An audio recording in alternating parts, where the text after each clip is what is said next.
Ladies and gentlemen, thank you for coming today. Thank you to members of the press for being here. We're here to announce the filing of paperwork as an injunction against the seating of two incumbents, Shirley Scott, Paul Cunningham.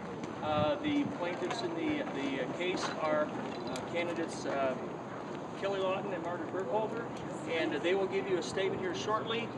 This is certainly an issue that's affected Tucson for a long time, and it's not a partisan issue. This is an issue of the constitutionality of our elections process in Tucson. So this is an opportunity for us to show our democratic procedures and how we can rectify issues that are a concern for other people. With that said, I'll introduce Kelly Lawton to speak, and Go, Kelly. Okay, thank you everyone for coming out. I don't know where to go. There's so many places to go. You just put feet down there for you. Ladies and gentlemen, today is a historic day for the citizens of Tucson. Earlier this week, the Ninth Circuit Court ruled that our city's election system is unconstitutional.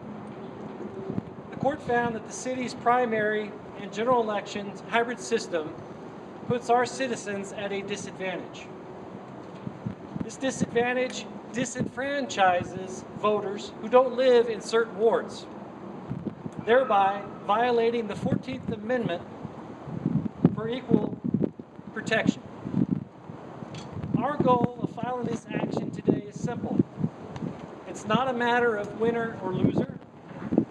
It's a matter of rights and privileges bestowed upon us by our forefathers and the Constitution of the United States. We demand that the constitutional rights of our citizens for fair and equitable representation at Tucson City Council needs to be and will be protected at all costs. We thank you for your time, and most importantly, we thank you guys for your support. Margaret?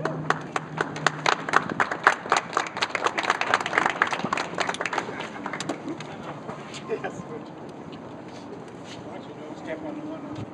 No taxation without representation. Constitutional government. Yeah. Silence our vote. I actually have a student who's hard of hearing, and I wear one of these every day. I'm used to it. All right.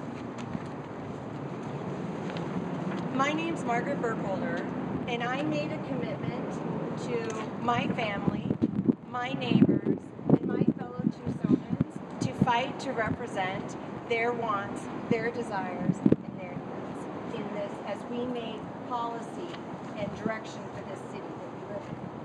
So we spent 9 months running this election to come to the very end. And this week, on Tuesday, the appellate court has said that this election is unconstitutional.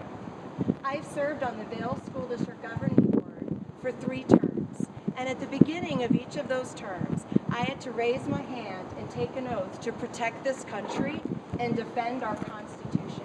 And today, I'm doing just that. So we have filed paperwork to say we want an injunction against the 2 incumbents that lost in their respective wards.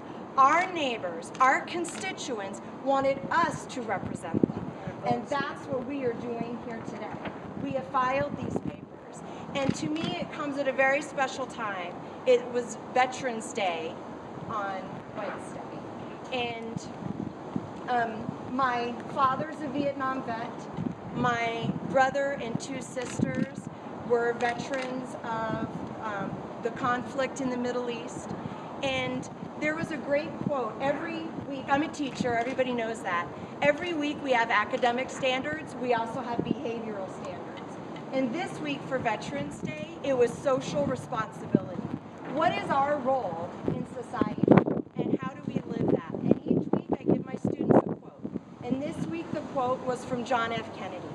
And it said, don't thank servicemen with words, thank them with actions.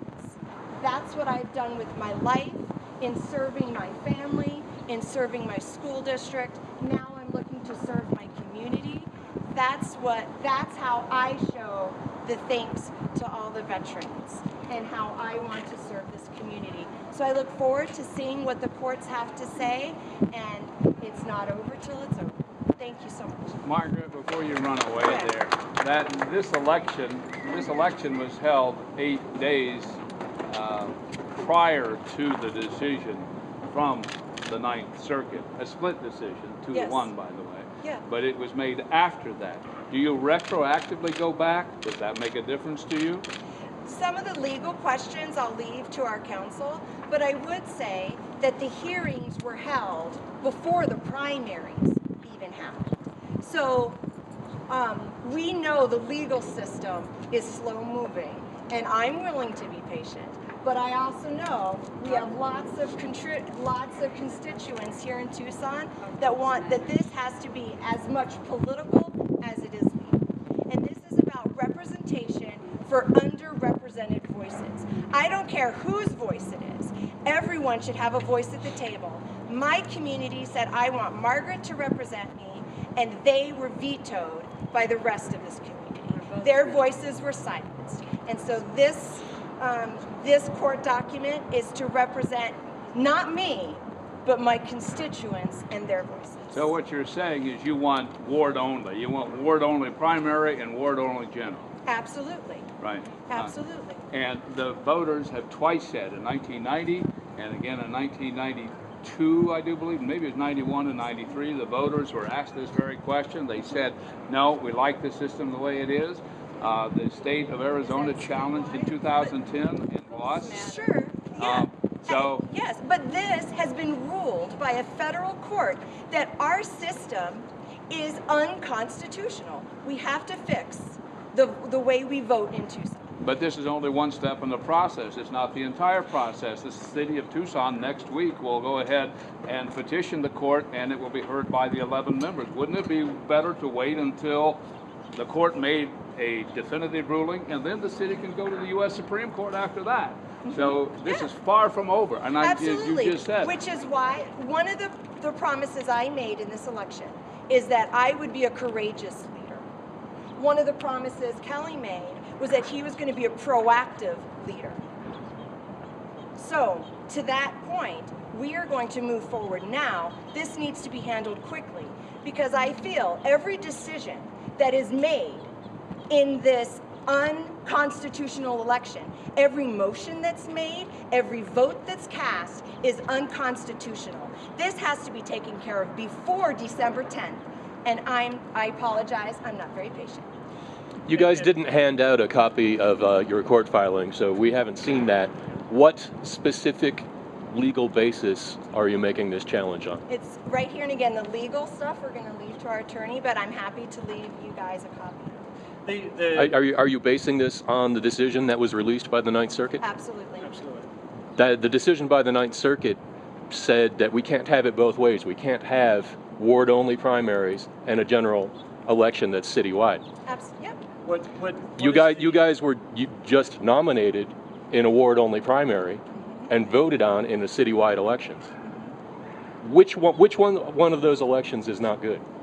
Are you saying the primary is not good, or allows minority voices to not be represented at the table? The court said that the combination of them doesn't. Exactly. So should we have a new election? You guys are asking to be sworn in and seated, aren't you? At this particular time, what we're faced with is a historic moment. A historic moment where you actually have a federal court that has ruled that our current election process procedures are unconstitutional. Therefore, it brings into question the results of this election. We are challenging the results because the people demand an answer. If the courts rule unconstitutionality, then we need to act on behalf of the people and have something definitive. So yes, it is our opportunity to make our voices heard as candidates, as subjects to this electoral process, to stand forward and to say enough is enough. Year over year, we have gone continually, election after election, and we've been faced with the same dramatic outcome where the majority makes the rules for the minority. Doesn't every election It's work not like that? equal No, representation. that's why we have an electoral college. You have a Republican standing right behind you who was elected to office. Fred Ronstadt is a Republican who was elected to office. Roy Lowis was a Republican who was elected to office. At one point in time, we had a majority of Republicans on the Tucson City Council. So how can you Jim, say it things have discriminates changed. against Republicans when, in fact, history kind of goes against that? The court, the people have left the city limits. A lot has changed, Jim. They've left. The city has changed, the demographics have changed, the wants and the needs of the citizens have changed. Therefore, that's why we are here today. We are here to represent the people under the current situation as it stands. We have an unconstitutional electoral process that needs immediate attention. But It needs to be fixed. am I correct in understanding, because I haven't seen the filing, that you guys are asking to be sworn in as council members come December? No. Because that's what came out of the Republican Party headquarters, was that you guys need to be sworn in. That the position or that particular statement, we're not going to make an official announcement in that regard. The courts have to make the decision on what steps and what viable solutions are next for us.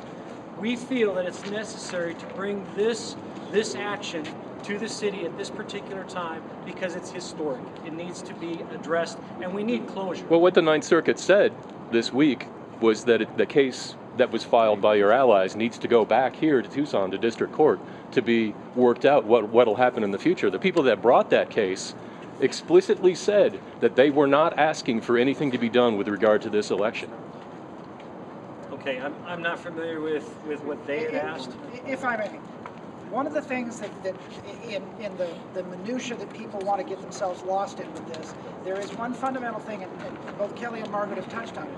This is an historic occasion. There has not been, to my knowledge, and I know a thing or two about election law in the state of Arizona, there has not been a case in quite some time that I can think of where during the actual process of an election and the final canvass and the final acceptance of those numbers, there has not been a case to my knowledge where a federal court has stepped in and said the procedures under which this election took place are unconstitutional. That is the fundamental thing that has to be determined. The city of Tucson in the charter, the state of Arizona in its election laws, really does not deal with this situation. How is this going to be resolved to the satisfaction of both the law and the citizens and the people that ran for office? And the appeals court just said it needs to go back to district court so that Judge Jorgensen can continue that case and work that out. That's what their decision said. So I'm not understanding what purpose this suit is for, except for as a publicity stunt so that we'll show up. If something's ruled unconstitutional because of the 14th Amendment or any other amendment, does the rules, the procedures continue to move forward after that point in time? Yeah, the decision was sent back to district court to be worked out, wasn't it? And that's the problem. This is a unique situation. Unless a challenge is made to the final procedures of the city accepting the results of the election, you're essentially saying, City of Tucson, it is okay to proceed under unconstitutional means to a result that is clearly at odds with what the voters said on election day. The average person in Tucson is going to say, I'd like to vote on the person that represents me in my area of Tucson. Fundamentally, their court challenge is basically saying, a judge, you need to figure out how to proceed here because the laws are very unclear, if at all, dealing with the details of this problem. Without this court challenge, essentially everybody, the citizens of Tucson, have to accept whatever 7 members of the city council decide. Do you really expect any judge to hear this in time to have any effect on next week's vote to certify this election? Votes Absolutely. should count. Our votes We're should asking count. for a stay. Constitutional government. Our votes should count. So we want to thank you guys for coming out. We greatly appreciate you and really appreciate your support. Thank you guys. Thank you.